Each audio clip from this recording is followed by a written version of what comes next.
In this video, you'll learn how to integrate the Claude API into your application.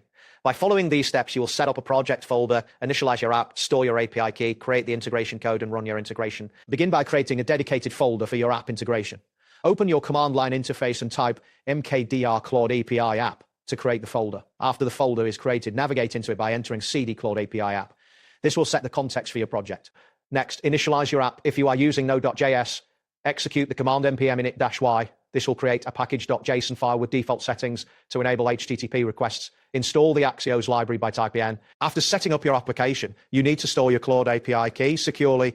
Enter the command sedex allowdo _API _Claude _API _key here in your command line. This action saves your API key as an environment variable. Remember to close and reopen PowerShell to load the new environment variable. Alternatively, if you prefer, you can utilize a denvine file with the .env package for managing environment variables. Now, you will create the API integration file using Claude Code. Use the command Claude generate create a node.js file that calls Claude API using the Claude _API _key environment variable, sends a message and logs the response -output Claude-integration.js. This command will generate a JavaScript file that contains the necessary code to interact with the Claude API. The generated code will include functions to send messages and log responses. To run your integration, type node Claude-integration.js quote in your command line. This will execute the scripts you just created. If everything is set up correctly, you should see the response from Claude printed in the console, indicating that the API call was successful. You can now utilize the Claude API within your application.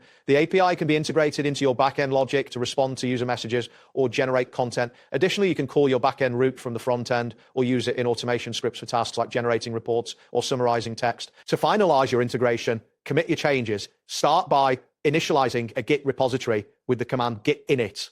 Then add the generated integration file using git add Claude-integration.js. Finally, commit your changes with git commit-m integrate Claude API into app and push the changes to your desired branch using git push origin branch name. That wraps up today's guide. Thanks for watching and catch you in the next tutorial.